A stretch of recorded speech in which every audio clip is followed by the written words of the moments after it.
Hello everyone, চলে এলাম আবারও একটা ব্লগ নিয়ে।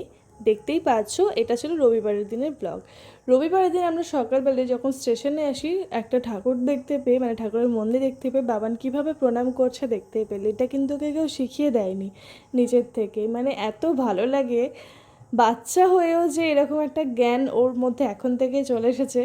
যাই হোক, ওটাই তোমাদের সাথে শেয়ার করলাম।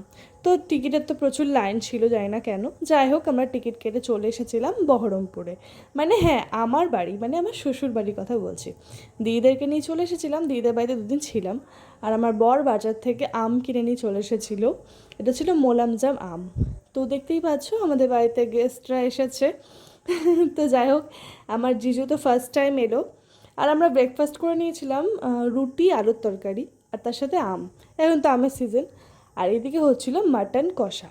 মাটনটা করছিল আমার বড়, হচ্ছিল মাটন। আর একদিকে ভাবলাম যে ভাতের চালটা ছেড়ে দিই, তো আমি ভাতের চালটা ছেড়ে দিচ্ছিলাম আর একটু নেড়ে দিচ্ছিলাম। আর এরপরেও একটু বাইরে চলে গেছিলো, তাই আলু জল দিয়ে দিলাম আমি। আর মশলা টশলা যেগুলো সব কিছু করার ওই করেছিল। তো এরপরে ঢাকা দিয়ে দিয়েছিলাম, আর এই হয়ে গেছিলো আমাদের মাটন রেডি। আর এরপরে দিয়ে দিয়েছিলাম একটু সানরাইজ গরম মশলা। দেখতেই পাচ্ছ, সানরাইজ গরম মশলা দিয়ে দিয়েছি নামানোর সময়। আর এরপরে হয়ে গেছিলো আমাদের মাটন রেডি। আর এরপরে হচ্ছিল পটল ভাজা, যেটা করছিলাম আমি।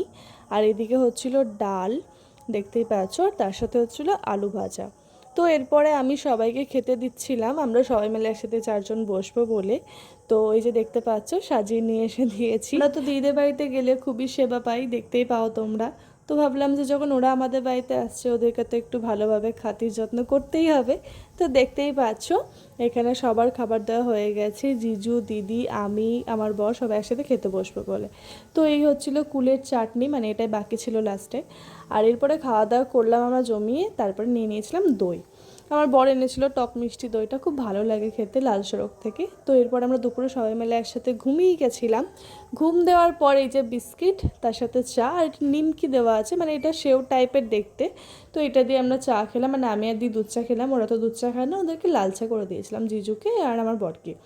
আর এরপরে সন্ধেবেলায় করব পাস্তা। তো পাস্তার জন্য আগে সেদ্ধ করে নিয়েছিলাম, এরপরে গরম তেলে পেঁয়াজ দিয়ে দিলাম। আর এরপরে হচ্ছে যে একটু লঙ্কা দিলাম। তারপরে মনে হলো যে লঙ্কাটা একটু কম কম, একটু বেশি বেশি করে লঙ্কাটা দিই, ঝাল ঝাল হবে বেশ। তো এরপরে আরও কিছুটা লঙ্কা দিয়ে দিলাম, আমার শাশুড়ি মা কেটে দিল।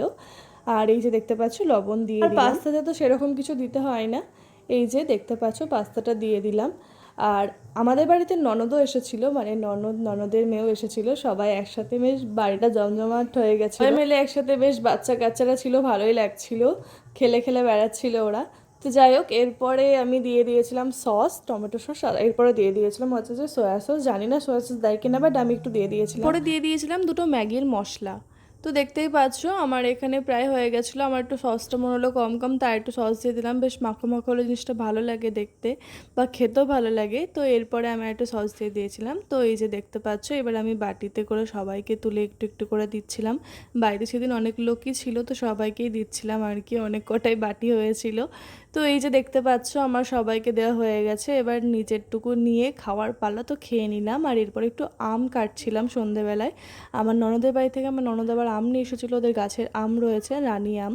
তো এই যে দেখতে পাচ্ছ, আমার ননদ আর ননদের মেয়ে ওরা কিন্তু চলে যাচ্ছিলো বাড়ি। তো আমার বাবানের মনটা খারাপ হয়ে গেছিলো, যেহেতু ওর সঙ্গী চলে যাচ্ছে। তো বাবানকে নিয়ে একটু বসেছিলাম, গল্প করছিলাম। আর ও তো পাকা বুড়ো হয়েছে একটা। তো যাই হোক, এরপরে আমরা রাতে খেয়ে নিয়েছিলাম আলু পোস্ত, যেটা আমার বর করেছিল, আর তার সাথে মাটন কষা অল্প একটু নিয়েছিলাম। আর এই যে দেখতে পাচ্ছ, সবাই একসাথে খেতে বসলাম, খেয়ে নিলাম। আর এই যে রাতে যে যার মতন ফোন দেখতেই ব্যস্ত ছিল। তো এই ছিল ভিডিওটা কেমন লাগলো কমেন্টে কিন্তু অবশ্যই জানিও। Tata, bye bye.